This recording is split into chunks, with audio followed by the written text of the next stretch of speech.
السلام عليكم ورحمة الله وبركاته. إن الحمد لله نحمده ونستعينه ونستغفره ونعوذ بالله من شرور أنفسنا وسيئات أعمالنا. من يهده الله فلا مضل له ومن يضلل فلا هادي له. أشهد أن لا إله إلا الله وحده لا شريك له وأشهد أن محمدا عبده ورسوله أما بعد. وقد قال الله تعالى في محكم التنزيل العظيم: أعوذ بالله من الشيطان الرجيم. بسم الله الرحمن الرحيم. يا أيها الناس اتقوا ربكم الذي خلقكم من نفس واحدة وخلق منها زوجها وبث منهما رجالا كثيرا ونساء واتقوا الله الذي تساءلون به والأرحام إن الله كان عليكم رقيبا. يا أيها الذين آمنوا اتقوا الله وقولوا قولا سديدا يصلح لكم أعمالكم ويغفر لكم ذنوبكم ومن يطع الله ورسوله فقد فاز فوزا عظيما. يا أيها الذين آمنوا اتقوا الله حق تقاته ولا تموتن إلا وأنتم مسلمون. فإن أصدق الحديث كتاب الله وأحسن الهدي هدي محمد وشر الأمور محدثاتها وكل محدثة بدعة وكل بدعة ضلالة وكل ضلالة في النار. அன்பார்ந்த இஸ்லாமிய சகோதரர்களே, இன்றைய ஜும்மாவுடைய தலைப்பாக புறக்கணிக்கப்படும் நல்லமல்கள் என்ற தலைப்பில் உங்களோடு ஒரு சில விடயங்களை பகிர்ந்து கொள்ளலாம் என்று விரும்புகிறேன். எம்முடைய வாழ்க்கையில் நாம் சுவனம் செல்ல வேண்டும் என்ற இலக்கோடு நாம் பயணித்தாலும் எனக்கும் உங்களுக்கும் மரணம் நிச்சயிக்கப்பட்டிருக்கிறது. அது குறித்த நேரத்தில், குறித்த தவணையில், குறித்த வினாடியில் அது எங்களை வந்து அடையும் என்பதை நாம் உறுதியான ஈமானோடு நம்பிக்கை வைத்திருந்தாலும் நல்லமல்களூடாக மாத்திரம்தான் சுவனம் செல்ல முடியும் என்ற விதியை இறைவன் வைத்திருந்தாலும் நாம் அந்த நல்லமல்கள் விஷயத்தில் சில தடங்களை ஏற்படுத்தி கொண்டு அந்த நல்லமல்களின் பால் ஆர்வம் காட்டாமல் இருக்கிறோம். உதாரணத்திற்கு சொல்ல போனால், நம்முடைய கிராமத்தில் ஒருவர் மரணித்து விடுகிறார் என்று வைத்துக் கொள்ளுங்கள். ஜனாசாவை குறித்து அல்லாஹ்வுடைய தூதர் அந்த ஜனாசாவில் பங்கெடுப்பது, தொழுவது, அடக்கம் வரைக்கும் செல்லுவது, இதற்கெல்லாம் அல்லாஹ்வுடைய தூதர் நன்மைகளை குறித்து சொல்லுகிற பொழுது சொன்னார்கள், 2 மிகப்பெரிய அளவு, 2 மலை அளவு உங்களுக்கு நன்மை இருக்கிறது என்று சொன்னார்கள். ஆனால் அந்த ஜனாசாவை கூட நாம் எப்படி அந்த ஜனாசாவில் பங்கெடுக்கிறோம் என்றால், ஒரு பரந்த விரிந்த பெரிய ஒரு கிராமமாக இருந்தால் அந்த ஜனாசாவுக்கு நமக்கு வேண்டப்பட்டவராக இருந்தால் தான் பங்கெடுக்கிறோம். நமது நண்பராக, நமது உறவுகளாக, அல்லது நமக்கு கொஞ்சம் அடிக்கடி சந்திக்கின்றவராக இருந்தால், அதுவும் அல்லாது ஒரு விசித்திரமான ஒரு மரணமாக இருந்தால், ஒரு ஆச்சரியத்தை ஏற்படுத்துகின்ற பயங்கரமான ஒரு விபத்துக்குள்ளான ஒரு மரணமாக இருந்தால், அல்லது தூக்கிட்டு தற்கொலை செய்து விட்டால், இப்படியான ஜனாசாக்கள் இருந்தால் அதை பார்ப்பதற்கென்று போகின்றோம். உண்மையில் நோக்கம் எதுவாக இருக்கிறது? நன்மையை எதிர்பார்த்து போகின்ற விகிதம் குறைவாகத்தான் இருக்கிறது. நபித்தோழர்கள் எப்படி தெரியுமா? ஜனாசாவில் பங்கெடுப்பார்கள் என்றால் அதில் இருக்கக்கூடிய நன்மையை குறிக்கோளாக வைப்பார்கள். அது நமக்கு வேண்டப்பட்டவர், இவர் ஊர்ல முக்கியமானவர், இவர் தலைவர், இவர் அப்படிப்பட்ட, இதெல்லாம் நபித்தோழர்களுடைய வாழ்க்கையிலே பார்க்க மாட்டார்கள். எதை பார்ப்பார்கள்? நன்மை குறிக்கோளாக இருக்கிறதாம், என்ன நன்மை சொல்லப்பட்டிருக்கிறது என்பதை பார்ப்பார்கள். பாருங்கள், அப்துல்லாஹ் இப்னு உமர் ரலியல்லாஹு அன்ஹு அவர்கள், இப்னு உமர் ரலியல்லாஹு அன்ஹு அவர்கள் நபிகளாரிடம் இருந்து அவர் தெரிந்த ஹதீஸ் என்ன தெரியுமா? ஜனாசா குறித்த விஷயத்தில் என்ன ஹதீஸை தெரிந்திருந்தார் என்றால், யார் ஜனாசா தொழுகையில் பங்கெடுக்கிறாரோ அவருக்கு 1 கீராத் நன்மை கிடைக்கிறது என்ற செய்தியை மாத்திரம்தான் இப்னு உமர் ரலியல்லாஹு அன்ஹு அவர்கள் ஹதீஸாக அறிந்து வைத்திருந்தார்கள். அப்ப இப்னு உமர் ரலியல்லாஹு அன்ஹு அவர்கள் 1 கீராத் நன்மை தொழுதால் கிடைக்கிறது என்று ஹதீஸை அறிந்து வைத்திருந்தார்கள். அதையே அமுல்படுத்தி வந்தார்கள். எங்கு ஜனாசா நடந்தாலும் அந்த ஜனாசாவில் பங்கெடுத்து தொழுது விட்டு வீட்டுக்கு போய்விடுவார்கள்.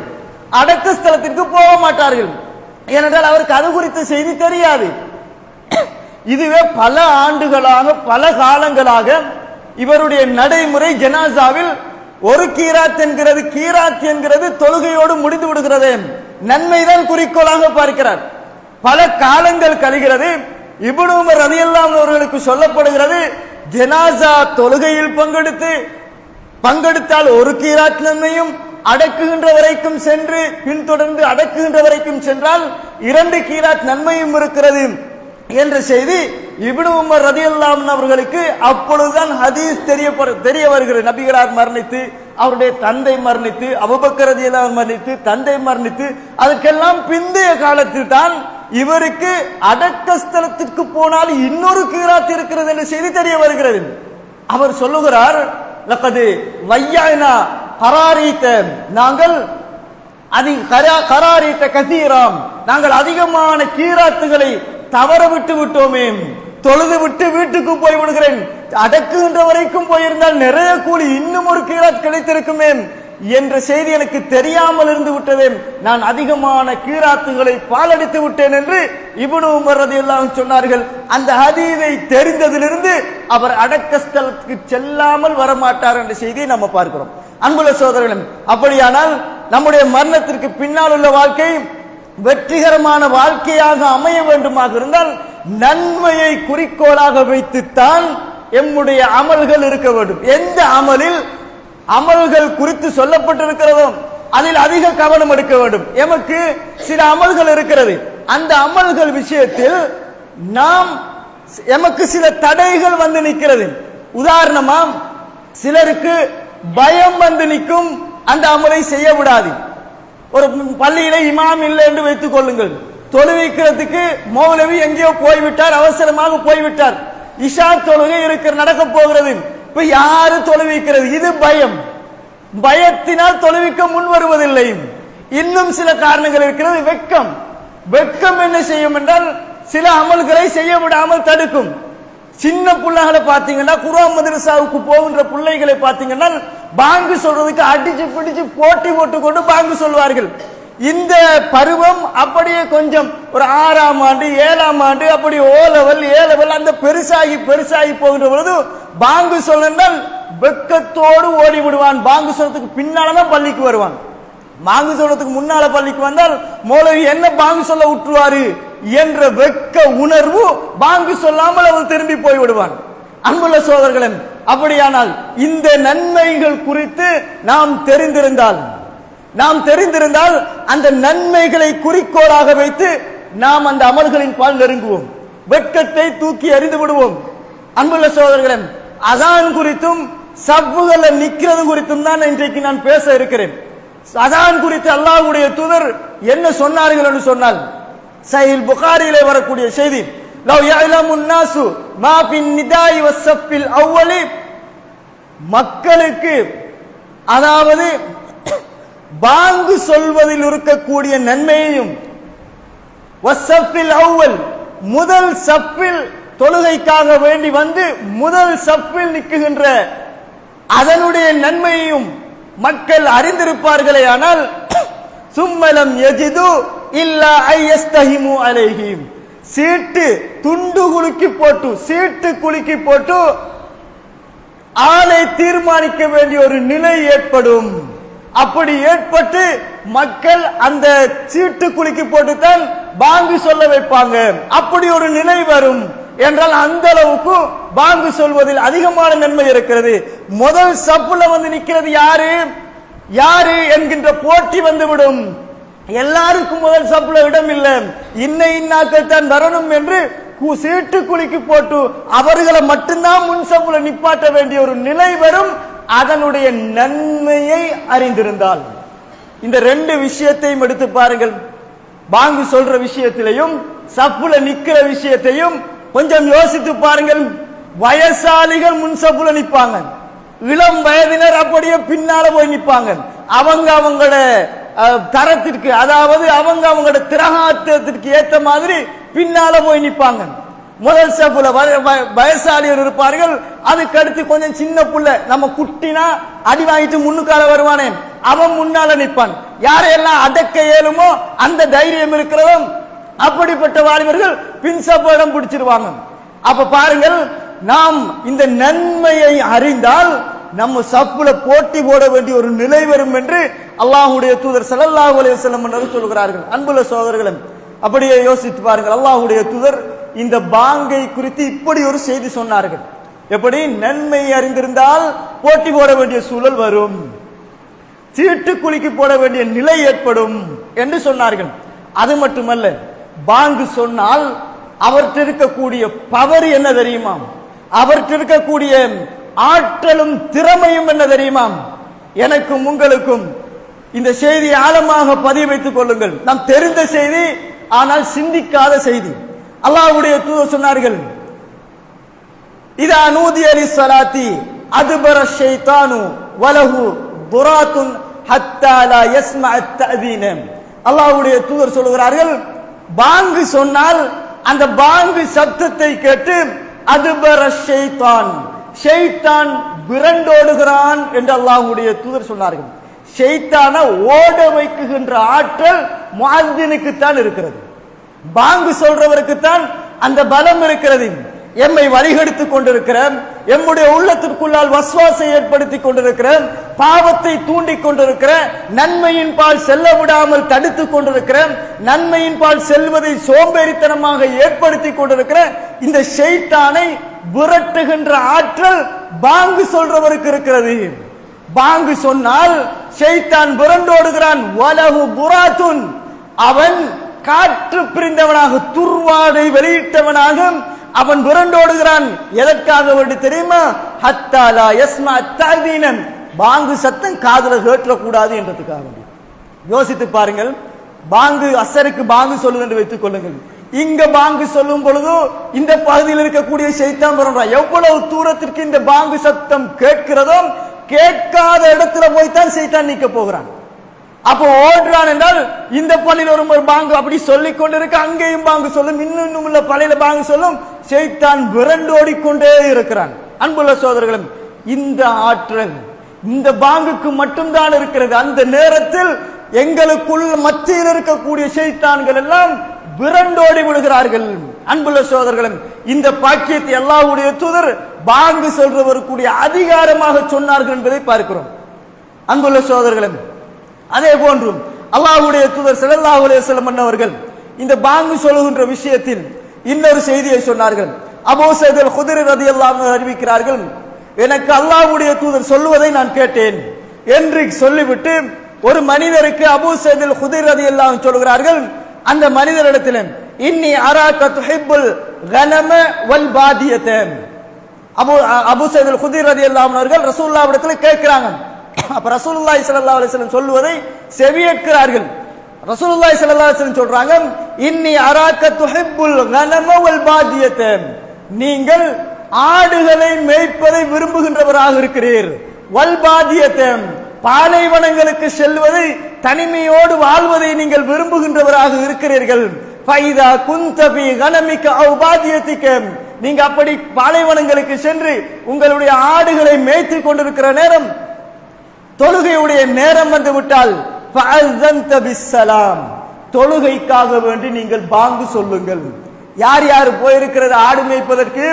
அந்த ஒரு ஆள் மட்டும்தான், அந்த ஒரு ஆள் மட்டும்தான். தனியாக இருக்குகிற நேரம் நீங்கள் பயணத்தில் போகிறீர்கள், ஒருவராகத்தான் இருக்கிறீர்கள். அப்படி இருக்கிற நேரம் ஒரு இடத்திலே இறங்கி தொழ வேண்டிய நிலை ஏற்பட்டு விட்டால் பாங்கு சொல்லி இக்காமத் சொல்லி தொழ முடியும் என்பதற்கு இந்த அதீத ஆதாரம். அப்ப ரசூலுல்லாஹி ஸல்லல்லாஹு அலைஹி வஸல்லம் சொல்றாங்க, அப்படி பாலைவன பகுதிகளுக்கு போனால் நீங்கள் என்ன செய்யுங்கள்? பாங்கு சொல்லுங்க. சொல்லிவிட்டு அல்லாஹ்வுடைய தூதர் சொல்கிறார்கள், ஃபர்ஃப சௌத்தக, அங்க நீங்க பாங்கு சொன்னா, பாலைவன பகுதியில் இருக்கிறார் அல்லவா, அங்க நீங்க பாங்கு சொன்னால் ஃபர்ஃப சௌத்தக, உங்களுடைய சப்தத்தை உயர்த்தி பாங்கு சொல்லுங்கள். பள்ளிவாசலில் பாங்கு சொல்லுகின்ற பொழுதும் இன்றைக்கு எப்படி பாங்குக்கு முன்னுரிமை கொடுக்கப்படுகிறது? யாரு மெட்டெடுத்து ராகம் எடுத்து சொல்றதும் விளங்காம அதொரு ராகமாக உச்சரிப்பும் இல்லாமல் அதொரு ராகமாக சொன்னால் அவன்தான் பாங்கு சொல்றான். பாங்கு சொல்லுகின்ற பொழுது உச்சரிப்பு ராகம் என்கிறது இரண்டாவது பகுதி. சப்தமிட்டு பாங்கு சொல்வதுதான் அல்லாஹ்வுடைய தூதர் வலியுறுத்திய பகுதி. சப்தமிட்டு பாங்கு சொல்ல வேண்டும். ஏனென்றால் இஸ்லாமிய மார்க்கத்தில் எல்லா வணக்கங்களையும் எடுத்து பாருங்கள், சப்தத்தை உயர்த்தாத, அமைதியை பேணு, சத்தம் அவ்வளவு உயரக்கூடாது, ரகசியமாகவும் இருந்துவிடக் கூடாது, நடுநிலை, இப்படி வணக்கங்களை இஸ்லாம் சொல்லுவதை நாம் பார்க்கிறோம். ஆனால் பாங்குடைய விஷயத்தில் உங்களால எவ்வளவு சத்தமிட்டு பாங்கு சொல்ல முடியுமோ அப்படி சொல்ல வேண்டும். ஏன் தெரியுமா?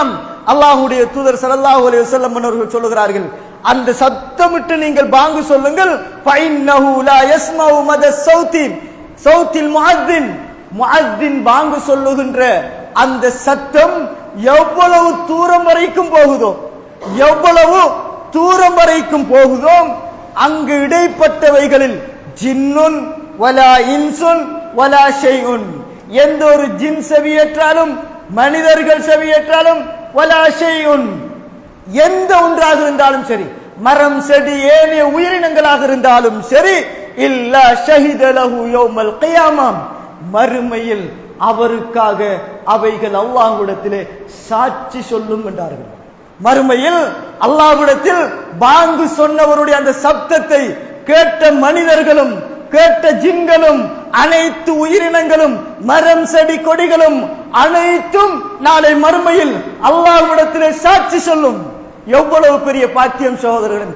அல்லாஹ்விடத்தில் சாட்சி சொல்வதென்றால் என்ன? இறைவா இவன் பாங்கு சொன்னான் என்பது மாத்திரமல்ல, அல்லாஹ் தஆலா அவனை குற்றத்திற்காக வேண்டி தண்டிக்க முற்படுகிற பொழுது பாங்கு சொன்னதற்காக வேண்டி இந்த இவருடைய பாங்கு சப்தத்தை கேட்ட மனிதர்கள் ஜின்கள் அனைத்து வஸ்துக்களும் அல்லாஹ்விடத்தில் இறைவா இவர் பாங்கு சொன்னவர், இவர் பாங்கு சொன்னவர் என்று இறைவனிடத்தில் சாட்சி சொல்லும். அது மட்டுமல்ல சகோதரர்களே, அந்த பாங்கு இருக்கக்கூடிய வாசகத்தை யோசித்து பாருங்கள். அஷ்ஹது அல்லா இலாஹ இல்லல்லாஹ் அஷ்ஹது அன்ன முஹம்மதர் ரசூலுல்லாஹ் என்ற கலிமாவை சொன்னவன் இறைவாம், இவன் முஸ்லிம். அல்லாஹ் வாக்களித்திருக்கிறானா இல்லையாம்? யார் இந்த பூமி வானம் பூமி நிலம்புகின்ற அளவுக்கு பாவத்தை செய்து கொண்டு லா இலாஹ இல்லல்லாஹ் என்ற கலிமாவோடு என்னிடத்தில் வந்தால் அவனுடைய அவ்வளவு பாவத்தையும் மன்னித்து அவனை நான் சொர்க்கத்திற்கு அனுப்புவேன் என்று இறைவன் வாக்களிக்கிறான். அல்லாஹ்வுடைய தூதர் சொல்லுகிறார்கள், இந்த வானம் பூமி நிரம்புகின்ற அளவுக்கு பாவம் இருந்தாலும் கலிமாவை அவன் உச்சரித்திருந்தால் அவனுடைய எல்லா பாவங்களையும் இறைவன் மன்னிப்பான். ஈமானோடு மரணித்திருந்தால் அவனுடைய பாவங்களை மன்னிப்பான். அந்த பாக்கியம் முஅத்தினுக்கு இருக்கிறது. உலகமே சாட்சி சொல்ல போகிறது. இந்த ஊரில் இருக்கக்கூடிய மக்கள் எல்லோருமே சாட்சி சொல்ல போகிறார்கள், இவர் அஷ்ஹது அல்லா இலாஹ இல்லல்லாஹ் அஷ்ஹது அன்ன முஹம்மதர் ரசூலுல்லாஹ் என்று இவர் கலிமா சொன்னவர் என்று இந்த ஊர் மக்களே இந்த பாங்கு சொல்லுகின்றவருக்கு சாட்சி சொல்ல போகிறார்கள் என்றால் இதை விட ஒரு மிகப்பெரிய பாக்கியம் எது இருக்க முடியும்? அன்புள்ள சகோதரர், அல்லாஹ்விடத்தில் நான் பேசாது விட்டாலும் என்னை சூழ உள்ளவைகள் எல்லாம் அல்லாஹ்விடத்தில் இவன் முஸ்லிம், இவன் கலிமா சொன்னவன், பாங்கில் கலிமாவுடைய வார்த்தையை உச்சரித்தவன் என்று அல்லாஹ்விடத்திலே சொல்லும் என்றால், அன்புள்ள சகோதரர்களே, வெட்கப்பட்டு ஒதுங்குகின்ற அமல் அல்ல, வெட்கப்பட்டு ஒதுங்குகின்ற அமல் அல்ல. போட்டி போட்டு நாளை மறுமையில் அல்லாஹ்வுடைய சன்னிதானத்தில் எனக்காக இந்த மக்கள் சாட்சி சொல்ல வந்து நிற்க வேண்டும், ஜின்கள் வந்து நிற்க வேண்டும், மரம் செடி ஏனைய உயிரினங்கள் எல்லாமே அல்லாஹ்வுக்கு முன்னால் வந்து நின்று எனக்கு சாட்சி சொல்ல வேண்டும் என்று எதிர்பார்க்க வேண்டும். அதே போன்று சகோதரர்களே, அல்லாஹ்வுடைய தூதர் ஸல்லல்லாஹு அலைஹி வஸல்லம் சொன்னார்கள், நாளை மறுமையில் இந்த பாங்கு சொல்லுகின்றவர்களுக்குரிய பாக்கியம் என்ன தெரியுமா? நாளை மறுமையில் அல்லாஹ்வுடைய தூதர் சொன்னார்கள், அல் முஅத்தினு அத்வலுன் நாஸி அனாகன் யௌமல் கியாமா, நாளை மறுமையில் மனிதர்களிலேயே கழுத்து நீண்டவர்களாக நாளை மறுமையில் அல்லாஹ்வுடைய சன்னிதானத்தில் அவர்கள் இருப்பார்கள். மஹ்ஷர் பெருவழியில் கழுத்து நீண்டவர்களாக எழுப்பாட்டப்பட்டிருப்பார்கள். அன்புள்ள சகோதரர்களே, இதை நாம் இந்த ஹதீஸை பார்க்கிற நேரம் கழுத்து நீண்டதா, இது ஒரு அலங்கோலமான உருவமாக இருக்குமே, ஒரு அசிங்கமாக இருக்குமே என்று நாம் எம்முடைய புத்தியை கொண்டு இந்த உலக வாழ்க்கையின் யதார்த்தத்தை கொண்டு நாம் யோசிக்கலாம். ஆனால் நாளை மறுமையில் அல்லாஹ் சில ஏற்பாடுகளை வைத்திருக்கிறான். அந்த ஏற்பாடுகளை வைத்து இன்ன இன்ன அடையாளங்களோடு இருப்பவர்கள் இறைவனுடைய விசேட பார்வைக்கு சொந்தக்காரர்கள், அல்லாஹ்வுடைய விசேஷ தனித்துவமான பார்வைக்கு சொந்தக்காரர்கள். அல்லாஹ்வுடைய தூதர் சொன்னார்களா இல்லையா? தொழுவதற்காக வேண்டி உழு செய்தால் நாளை மறுமையில் அவர்களுடைய உழு செய்த உறுப்புகள் எல்லாம் மினுங்கும் என்றார்கள். ஆதம் அலைஹிஸ்ஸலாம் அன்னவர்கள் தொடக்கம் இன்னும் எத்தனை ஆயிரம் ஆண்டுகளுக்கு பின்னால் மறுமை வந்தாலும் அத்தனை மனித சமூகமும் அந்த பெருவழியிலே நிற்க போகிறார்கள். அந்த பெருவழியிலே நிற்க போகிறார்கள், மஹ்ஷரிலே நிற்க போகிறார்கள். அந்த நேரத்தில் உலு செய்த உறுப்புகள் மின்னுகின்ற மக்கள் இறைவனுடைய பார்வைக்கு விசேடமாக தெரிவார்கள், தனித்துவ பார்வைக்கு உரித்தானவர்களாக இருப்பார்கள். அதே போன்று சில பாவங்கள் செய்கின்றவர்களையும் மறுமையில் அடையாளமாக வைத்திருக்கிறான்.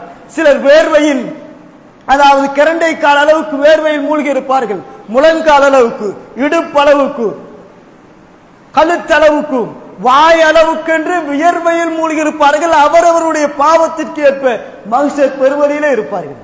சிலர் அப்படியே தலைகீழாக, கால் மேலாலும் தலை கீழாலும் இருந்து கொண்டு நடந்து கொண்டு செல்வார்கள். இப்படியான உருவங்கள் இந்த உலகில் பார்வையாளர்களாக இருந்திருப்பார்கள், கண் பார்வை திறனுள்ளவர்களாக இருந்திருப்பார்கள், மறுமையில் கண் பார்வையை பறிக்கப்பட்டவர்களாக இருப்பார்கள். இப்படி சிலர்கள் மறுமையில் அடையாளங்களை இறைவன் வைத்திருக்கிறார்.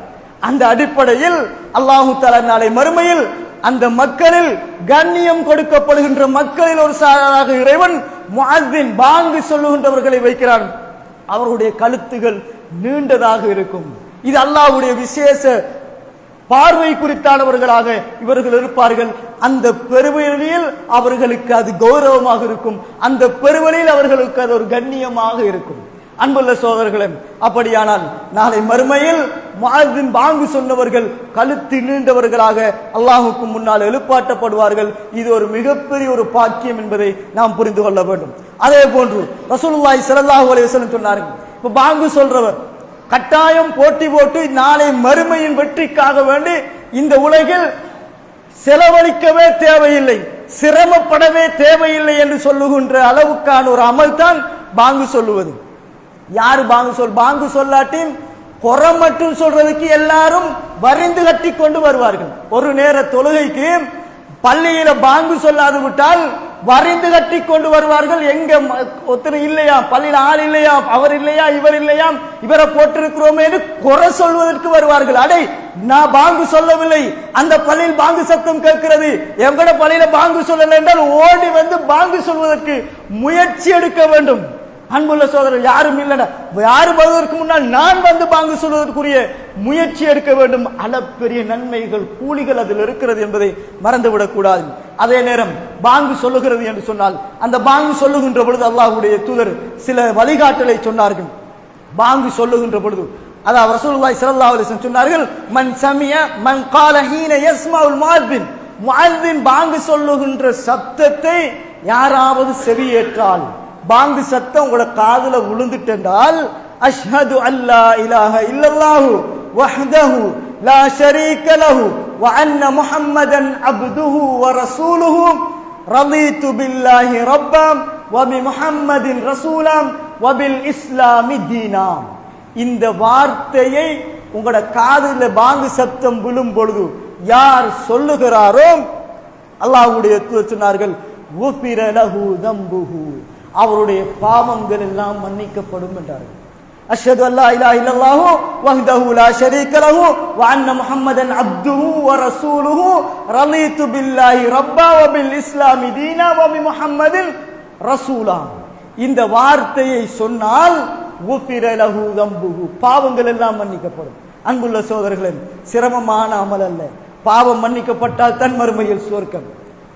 அதே போன்று அல்லாஹ்வுடைய தூதர் ஸல்லல்லாஹு அலைஹி வஸல்லம் அவர்கள் இன்னொரு செய்தியை சொல்றாங்க. பாங்கு சொல்லும் பொழுது இது ஒவ்வொரு வார்த்தையாக அல்லாஹ்வுடைய தூதர் சொல்றாங்க. பாங்கு சொல்ற நேரம் முஅத்தின் எப்படி உச்சரிக்கிறாரோ, அதாவது பாங்கு சொல்றாரு, அல்லாஹ் அக்பர் சொன்னால் நீங்களும் அல்லாஹ் அக்பர் சொல்லுங்கள். லா இலாஹ ஹய்யா அலஸ் ஸலாஹ் சொல்லும் பொழுதும் ஹய்யா அலல் ஃபலாஹ் சொல்லும் பொழுதும் லா ஹவுல வலா குவத்த இல்லா பில்லாஹ். இப்படி யார் முஅத்தி அதானுக்கு பதில் கூறுகிறாரோ மின் கல்பிஹி, அவருடைய உள்ளத்திலிருந்து அந்த வார்த்தையை உச்சரிக்கிறாரோ, பாங்குக்கு பதிலை உள்ளத்திலிருந்து உச்சரிக்கிறாரோ. பாங்கு சொல்லும் பொழுதுதான் எங்களுக்கு எல்லா கதையும் வரும், எல்லா பேச்சும் வரும். அங்க பாங்கு சொல்லிக் கொண்டிருக்கும், இங்க இவர் அடுத்தவருடைய குறையை பத்தி பேசிக் கொண்டிருப்பார்.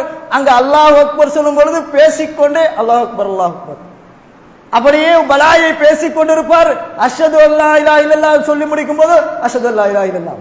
இப்படி சொல்லுவதல்ல, உள்ளத்திலிருந்து யார் அதற்கு மரியாதை கொடுத்து கண்ணியம் கொடுத்து பாங்கு சத்தத்தை காதினால் கேட்டு உள்ளத்திலிருந்து யார் பதில் சொல்லுகிறாரோ தஹலல் ஜன்னா, அவர் சொர்க்கம் நுழைவார் என்றார்கள். பாங்குக்கு பதில் சொன்னால் சொர்க்கம் நுழைவார், பாவம் மன்னிக்கப்படும் என்று ஒரு செய்தி, அதே நேரம் சொர்க்கம் நுழைவார் என்ற செய்தியை அல்லாஹ்வுடைய தூதர் ஸல்லல்லாஹு அலைஹி வஸல்லம் அவர்கள் சொல்கிறார்கள். அதே போன்று சகோதரர்களே, அல்லாஹ்வுடைய தூதர் சொன்னார்கள், இப்படி பாங்குக்கு பதில் சொல்லி பாங்கு துஆவை யார் ஓதுகிறாரோ, பாங்கு துஆவை யார் ஓதுகிறாரோ அல்லாஹ்வுடைய தூதர் அதற்கும் ஒரு நன்மையின் அளவுகோலை சொன்னார்கள். அல்லாஹ்வுடைய தூதர் பாங்கு துஆ என்று சொன்னால் எம்மில் அதிகமான பேர் அதிகப்படியான வார்த்தைகளை சொல்லி பாங்கு துஆ ஓதுவார்கள். நான் சொல்லுகின்ற இந்த வாசகத்தோடு நிறுத்தி கொள்ளுங்கள். ரசூலுல்லாஹி ஸல்லல்லாஹு அலைஹி வஸல்லம் அவர்கள் காட்டி தந்த பாங்கு துஆவுடைய முறை இவ்வளவுதான். அல்லாஹ்வுடைய தூதர் சொல்லித் தருகிற பாங்கு துஆ எது? அல்லாஹும்ம ரப்ப ஹாதிஹி தஅவத்தி தாம்மா வஸ்ஸலாத்தில் காயிமா ஆதி முஹம்மதனில் வஸீலத வல் ஃபதீலா வபஅத்ஹு மகாமம் மஹ்மூதன் அல்லதி வஅத்த. இதுவரைக்கும் தான் பாங்கு துஆ. வர்சுகுனா ஷஃபாத்தா வௌர்தினா ஹவுலஹு யௌமல் கியாமா இன்னக லா துக்லிஃபுல் மியாதெல்லாம் ரசூலுல்லாஹ் சொல்லி தந்த பாங்கு துஆவில் இல்லை என்பதை புரிந்து கொள்ளுங்கள். வஅத்த என்ற இடம் வரைக்கும் ஆதி முஹம்மதனில், ஆதி சையதினா என்றால் இன்னொரு பக்கம் போகும். ஆதி முஹம்மதனில் வஸீலத வல் ஃபதீலா வபஅத்ஹு மகாமம் மஹ்மூதன் அல்லதி வஅத்த. இதுவரைக்கும் தான் பாங்கு துஆ. அல்லாஹ்வுடைய தூதர் சொல்கிறார்கள், இந்த செய்தி சஹீஹ் புகாரியிலே வரக்கூடிய செய்தி, அல்லாஹ்வுடைய தூதர் சொல்கிறார்கள், யார் இப்ப பாங்கு துஆவை சொல்லுகிறாரோ ஹல்லத் லஹு ஷஃபாஅத்தி யௌமல் கியாமா, அவருக்கு நாளை மறுமையில் என்னுடைய ஷஃபாஅத் கிடைக்கும் என்று அல்லாஹ்வுடைய தூதர் சொன்னார்கள். எவ்வளவு அளப்பரிய நன்மைகளை சுமந்த அதானோடு தொடர்புபட்ட விஷயங்கள் என்பதை புரிந்து கொள்ள வேண்டும். பாவம் மன்னிக்கப்படுகிறது, சுவர்க்கம் இருக்கிறது, நாளை மறுமையில் அல்லாஹ்விடத்திலே சாட்சி சொல்லப்படுகிறது. இப்படியான செய்தியை பார்க்கிறோம். மறுமையில் அல்லாஹ்வுடைய தூதருடைய ஷஃபாஅத் அவர்களுக்கு கிடைக்கிறது. சகோதரர்களே, அப்படியானால் அந்த துஆவையும் நாம் மறந்துவிடக் கூடாது. இன்னொரு செய்தியில் அல்லாஹ்வுடைய தூதர் சொன்னார்கள், சஹீஹ் முஸ்லிமிலே வருகிறது, நீங்கள் பாங்கு சப்தத்தை கேட்டால் நீங்கள் ஃபகூலு மிஸ்லமா யகூல், முஅத்தின் எப்படி சொல்லுவாரோ அதே போன்று அதற்கு பதில் சொல்லுங்கள். சும்ம சல்லு அலைய, பிறகு எனக்காக ஸலவாத்து சொல்லுங்கள்.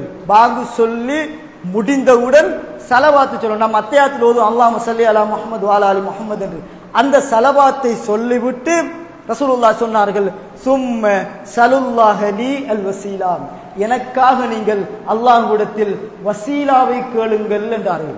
வசீலா என்றால் பாங்கு துஆவுடைய ஆரம்பத்தில் சொன்னேன், ஆதி முஹம்மதனில் வஸீலத வல் ஃபதீலா, வசீலா வசீலாவை தேடுங்கள் என்றார்கள். அப்ப பாங்கு துஆவை ஓத வேண்டும். ஃபஇன்னஹா, வசீலா என்கிறது ஃபஇன்னஹா மன்சிலத்துன் ஃபில் ஜன்னah, நாளை மறுமையில் சுவர்க்கத்தில் ஒரு அந்தஸ்து, ஒரு இடம் என்று அல்லாஹ்வுடைய தூதர் சொல்கிறார்கள். அந்த இடம் என்கிறது நபிமார்களில் ஒருவருக்குத்தான் கிடைக்க போகிறது.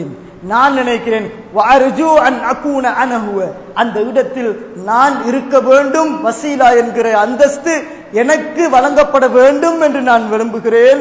ஃபமன் ஸஅல லியல் வஸீலம், யார் எனக்காக வேண்டி பாங்கு துஆ ஓதுகிறாரோ, பாங்கு சொன்னதுக்கு பின்னால் பாங்கு துஆ ஓதி எனக்காக வசீலா என்ற இடத்தை கேட்கிறாரோ, ஹல்லத் லஹு ஷஃபாஅ, அவருக்கு ஷஃபாஅத் கிடைக்கும், என்னுடைய ஷஃபாஅத் மறுமையில் அவருக்கு இருக்கிறது என்று அல்லாஹ்வுடைய தூதர் சொன்னார்கள்.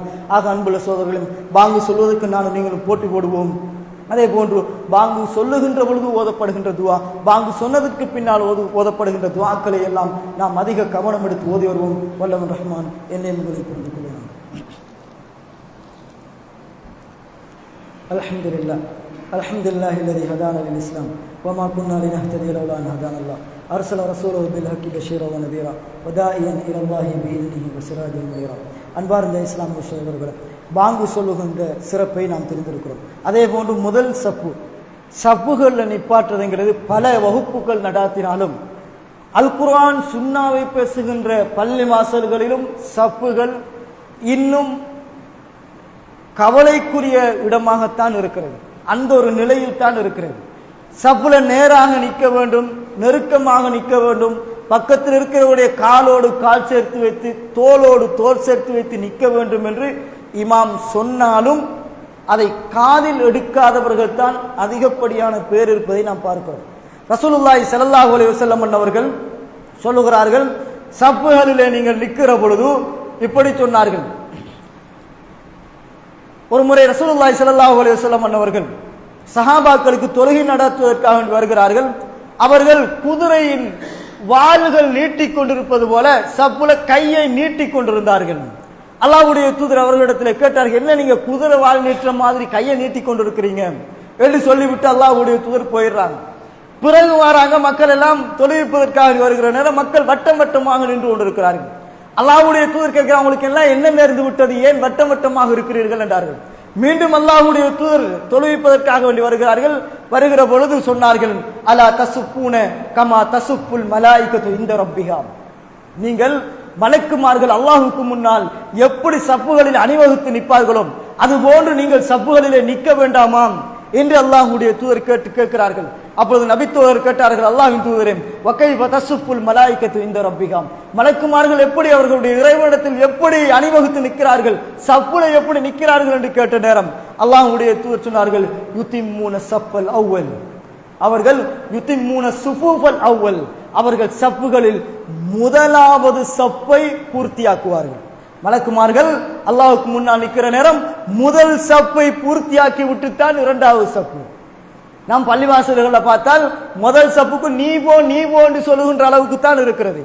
பின்னால சப்புல இடம் பிடிக்கிறதுக்கு தான் எல்லாரும் நிற்கிறார்கள். ஆக அன்புள்ள சகோதரர்களும், மலக்குமார்கள் சப்புகளிலே நேராக நிற்பது போன்று முன் சப்புல வந்து முதல் சப்பை பூர்த்தியாக்குவது போன்று பூர்த்தியாக்க வேண்டும் என்று அல்லாஹ்வுடைய தூதர் சொல்கிறார்கள். இன்னொரு சந்தர்ப்பம் அல்லாஹ்வுடைய தூதர் சொல்கிறார்கள், சபுல தொழுவிப்பதற்காக வேண்டி வந்து அல்லாஹ்வுடைய தூதர் ஒவ்வொருடைய தோள்பட்டையும் அல்லாஹ்வுடைய தூதர் தடவி பார்க்கிறார்கள், இடைவெளி இருக்கிறதா, இடைவெளி வைக்க கூடாது, தடவி பார்த்து சொல்கிறார்கள், சப்புல நெருக்கமாக இருந்து கொள்ளுங்கள். ஏன் தெரியுமா சப்பில் நெருக்கமாக நிற்காது விட்டால் தோளோடு தோல் சேர்த்து வைத்து பக்கத்தில் இருக்கிற காலோடு கால் சேர்த்து வைத்து நீங்கள் நிற்காது விட்டால் அல்லாஹ்வுடைய தூதர் சொன்னார்கள், வலா தஹ்தலிஃபு, நீங்கள் இடைவெளி விட்டு பிரிந்து விடாதீர்கள், வதஹ்தலிஃப குலூபுக்கும், உங்களுடைய உள்ளங்களுக்குள்ளாலும் இறைவன் பிளவை ஏற்படுத்தி விடுவான். எவ்வளவுதான் ஒற்றுமை என்று 1000 முறை ஜும்மா மேடைகளில் சகோதரத்துவத்தை பற்றி பயான் பண்ணினாலும் பலனளிக்காது. சப்புகளில் இடைவெளி இருக்குமே, ஆனால் சப்புகள்ல இடைவெளி இருந்தால் அவங்களுக்குள்ள பிரச்சனை வெடித்து கொண்டுதான் இருக்கும். அல்லாஹ்வுடைய தூதர் சொல்கிறார், சப்புல நெருங்கி நிற்காது விட்டால் உங்களுக்குள்ளால ஒற்றுமை இல்லாமல் போய்விடும், பிளவும் பிரச்சனையும் வந்துவிடும். அதே போன்று அல்லாஹ்வுடைய தூதர் சொன்னார்கள், ரசூலுல்லாஹி ஸல்லல்லாஹு அலைஹி வஸல்லம் சப்பு சரி செய்து கொண்டிருக்கிறார்கள். அப்ப எல்லாருக்கும் நேராக நில்லுங்கள் என்று சொன்ன நேரம் ஒரு நபித்தோழர் என்ன செய்றார், அப்படியே நெஞ்சு பகுதியை அப்படியே முன்னுக்கால அப்படி நீட்டி பிடிச்சு கொண்டிருக்கிறார். அல்லாஹ்வுடைய தூதர் சொன்னார்கள், இபாதல்லாம், அல்லாஹ்வின் அடியார்களே, லதஸுவுன்ன சுவுபக்கும், நீங்கள் சப்புகளை சீராக்கி கொள்ளுங்கள். அப்படி கொஞ்சம் பேர் முன்னுக்காக்கி நெஞ்சை முன்னுக்காக்கி கொண்டும் காலின் நேராக இருக்காது விட்டாலும் உங்களோட உள்ளங்களுக்கு மத்தியில் இறைவன் பிளவை ஏற்படுத்தி விடுவான். சப்புல நிக்கிற சின்ன விஷயம் அல்ல சகோதரர்களே, எங்கள் சமூகத்தில் எம் கொள்கைவாதிகளுக்கு மத்தியிலும் ஒற்றுமை சீர்குலைய காரணங்களில் மிக பிரதானமானது சப்புல நாம் வைக்கின்ற இடைவெளி. சப்பில் நாம் அடுத்தவர் யாராக இருக்கட்டும், படித்து தருகின்ற ஆசிரியராக இருக்கட்டும், பாடசாலையின் அதிபராக இருக்கட்டும், இந்த நாட்டின் ஜனாதிபதியாக இருக்கட்டும், இந்த உலகில் எவராக வேண்டுமானாலும் இருக்கட்டும், இந்த பள்ளிவாசலுக்குள் வந்தால் எல்லோரும் ஒரே சமம்தான். பள்ளிவாசலுக்குள் வந்தால் உயர்ந்தவன் தாழ்ந்தவன், வெள்ளையன் கருப்பன், ஏழை பணக்காரன் என்கிற பாகுபாடு கிடையாது. சப்புல வந்து நின்றால் காலோடு கால் சேர்த்து வைத்து பக்கத்தில் இருக்கிறவருடைய தோளோடு தோல் சேர்த்து வைத்து நெருக்கமாக நிற்க வேண்டும். இதில் சுயநலன் எதிர்பாருங்கள் சோதரர்களே, இதில் சுயநலன் எதிர்பாருங்கள். ஏனென்றால் பிளவுகளும் பிரச்சனைகளும் இறைவன் ஏற்படுத்தி விடுவான். அதனால் எல்லாரும் நான் பிரச்சனை இல்லாம வாழணும், நான் எங்கள் ஊருக்குள்ளால ஒற்றுமையோடு வாழ வேண்டும் என்று எதிர்பார்க்க வேண்டும். சுயநலனாக இந்த விஷயத்தில் இருக்க வேண்டும். சப்புல யார் வந்து நின்றாலும் காலோடு கால் சேர்த்து வைத்துக் கொள்ளுங்கள் என்ற செய்தி அல்லாஹ்வுடைய தூதர் சொன்னார். இல்லை என்றால் உங்களுடைய முகங்களுக்கு மத்தியில் இறைவன் பிளவை ஏற்படுத்தி விடுவான் என்றார்கள். அதே போன்று சொன்னார்கள், இன்னொரு எச்சரிக்கை அல்லாஹ்வுடைய தூதர் சொன்னார்கள், சப்புல நேராக நில்லுங்கள், நெருங்கி நில்லுங்கள், காலோடு கால் சேர்த்து வைத்து நின்று கொள்ளுங்கள் என்று சொன்ன அல்லாஹ்வுடைய தூதர் ஒரு எச்சரிக்கையை சொன்னார்கள். ஃபவல்லதி நஃப்சு முஹம்மதின் பியதிஹி, என்னுடைய முஹம்மதுடைய உயிர் எவன் கைவசம் இருக்கிறதோ அவன் மீது சத்தியமிட்டு சொல்கிறேன், இன்னி லஅரஷயாத்தீன, நான் ஷைத்தான்களை பார்க்கிறேன். சப்புல நிற்கும் போது நான் ஷைத்தான்களை பார்க்கிறேன். தத்குலு மின் ஹலலி ஸஃபி, நீங்கள் சப்புல வைக்கக்கூடிய இடைவெளியினூடாக ஷைத்தான் உள்ளே நுழைவதை நான் பார்க்கிறேன். கஅன்னஹல் ஹதப், அதாவது ஒரு சின்ன கருப்பு ஆட்டுக்குட்டியை போன்று அந்த ஷைத்தான் சப்புகளுக்குள்ளால் இடையிலே புகுந்து விளையாடுவதை நான் பார்க்கிறேன். உங்கள் தொழுகைகளை பாலடிப்பதை நான் பார்க்கிறேன் என்று அல்லாஹ்வுடைய தூதர் சொன்னார்கள். சப்புல ஷைத்தானுக்கு இடைவெளி வைத்து விடக்கூடாது. எவ்வளவு முடிந்த வரைக்கும் நெருக்கமாக நிற்க நானும் நீங்களும் முயற்சி எடுக்க வேண்டும். அதே போன்று அல்லாஹ்வுடைய தூதர் ஸல்லல்லாஹு அலைஹி வஸல்லம் அவர்கள் சொன்னார்கள் ஒரு செய்தி, மக்களை பார்த்து சொன்னார்கள், சப்புல நேராக நில்லுங்கள். இன்னி அராக்கும் மின் வராஇ ظஹ்ரி, எனக்கு பின்னால் உங்களை நான் பார்க்கிறேன் என்றார்கள். சப்ப சீர் செஞ்சு விட்டு ரசூலுல்லாஹ் முன்னால தொழுவிக்கிறாங்க. சொல்றாங்க அல்லாஹ்வுடைய தூதர், எனக்கு பின்னால் நான் உங்களை பார்க்கிறேன், நீங்க எப்படி சப்புல நிக்கிறீங்கிறத நான் பார்த்து கொண்டிருக்கிறேன் என்றாங்க. அந்த நேரத்தில் நபித்தோழர்கள் எப்படி சப்பில் நின்றார்கள் என்றால், வகான அஹதுனா, எங்களில் ஒருவர் யுல்சிகும் மன்கிபஹு பிமன்கிபி சாஹிபிஹி, தனது தோள்புயத்தை பக்கத்தில் இருக்கிறவருடைய தோள்புயத்தோடும் சேர்த்து நின்று கொண்டார். வகதமஹு பிகதமிஹி, தன் கால் பாதத்தை பக்கத்தில் இருக்கிறவருடைய கால் பாதத்தோடு சேர்த்து நின்றார் என்ற செய்தியை நாம் சஹீஹ் முஸ்லிமிலே பார்க்கிறோம். அன்புள்ள சகோதரர்களே, சப்புல நிற்கிறது என்றால் எப்படி நிற்பது? பக்கத்தில் இருக்கிற காலோடு கால் ஒட்டி இருக்க வேண்டும், தோளோடு தோல் ஒட்டி இருக்க வேண்டும் என்று அல்லாஹ்வுடைய தூதர் சொன்னார்கள். இல்லை என்றால் அந்த இடைவெளியினூடாக ஷைத்தான் நுழைகிறான் என்று அல்லாஹ்வுடைய தூதர் சொன்னார்கள். இறுதியாக அன்புள்ள சகோதரர்களே, சப்புகள்ல முதல் சப்புக்கு நாம் முந்தி வராது விட்டால், முதல் சப்புக்கு நாம் இகாமத் சொல்லப்படுகிறது, பள்ளிவாசலுக்குள்ளால் இருக்கிறோம் அல்லது உலு செய்து கொண்டிருக்கிறோம், சப்புல முதல் சப்பில் வந்து நிற்பதை புறக்கணித்தால் அல்லது அதை விரும்பாது இரண்டாவது சப்பில் இருப்பதை விரும்பினால், அல்லாஹ்வுடைய தூதர் சொல்லுகிறார்கள், ரஆ ஃபி அஸ்ஹாபிஹி தஅக்குரன், அல்லாஹ்வுடைய தூதர் இகாமத் சொல்லப்படுகிறது, நபித்தோழர்களில் சிலரை பார்த்தாங்க, சப்புல முதல் சப்புக்கு வராம பின்வாங்கி இருக்கிறார்கள், பின்வாங்கி இருந்தார்கள். அல்லாஹ்வுடைய தூதர் சொன்னார்கள், தகத்தமு, முன்சப்புக்கு வாருங்கள், முன்சப்புக்கு போங்க, ஃபஅதம்மு பி, என்னை நீங்கள் பின்பற்றுங்கள், வல்யஅதம்ம பிஹிம் மன் பஅதகும், எனக்கு உங்களுக்கு பின்னால் இருக்கிறவர்கள் உங்களை பின்பற்றட்டும், முதல் சப்புக்கு வாங்க என்று அல்லாஹ்வுடைய தூதர் சொல்லிவிட்டு சொன்னார்கள், மிகப்பெரிய ஒரு எச்சரிக்கை, லா யஸாலு கௌமுன் யதஅக்கரூன ஹத்தா யுஅக்கிருஹுமுல்லாஹ், நீங்கள் முதல் சப்புக்கு வருவதை விட்டும் பின்னடித்தால் இறைவன் உங்களை பின்னடிக்கவே செய்யட்டும் என்று அல்லாஹ்வுடைய தூதர் சொன்னார்கள். எந்த நலவுகளும் இல்லாமல் இறைவனும் உங்களை தள்ளிவிடட்டும், பிற்படுத்தி போடட்டும் என்று அல்லாஹ்வுடைய தூதர் எச்சரிக்கை செய்தார்கள். ஆக அன்புள்ள சோதரர்கள், நாம் பார்த்திருக்கிறோம், பயான் பண்ணுகின்ற பொழுது, மார்க்க உபதேசங்கள் செய்கின்ற பொழுது 3 மனிதர்கள் வந்தார்கள். ஒருவர் அல்லாஹ்வுடைய தூதரை நெருங்கி வந்தார்கள். அப்பொழுது அல்லாஹ்வுடைய தூதர் சொன்னார்கள், அல்லாஹ் அவரை நெருக்கி கொண்டான். ஒருவர் வெட்கப்பட்டு பின்னால் நின்றார், அவர் விஷயத்தில் அல்லாஹ் வெட்கப்பட்டான். ஒருவர் புறக்கணித்து சென்றார், அவரை அல்லாஹ் புறக்கணித்து விட்டான். சப்பு முதல் சப்பில் இடம் இருக்க, முதல் சப்புல நிக்காம இரண்டாவது சப்பு என்று போனால் உங்களை அல்லாஹ் பிற்படுத்தியே விடட்டும் என்று அல்லாஹ்வுடைய தூதர் அந்த செய்தியை சொன்னார்கள் என்றால், பிற்படுத்தியே போகட்டும் என்று அல்லாஹ்வுடைய தூதருடைய வார்த்தையாக இருக்கிறது என்றால் நாம் பயந்து கொள்ள வேண்டும். ஆக சப்புகளுடைய விஷயத்திலும் அதிக கவனம் எடுப்போம். அல்லாஹ்வுடைய தூதர் சொன்னார்கள், ஃபஇன்ன தஸ்வியத்த ஸஃபி மின் தமாமி ஸலாம், சப்புகளை சீர் செய்வதில் தான் தொழுகை பூரணத்துவம் அடைகிறது என்றார்கள்.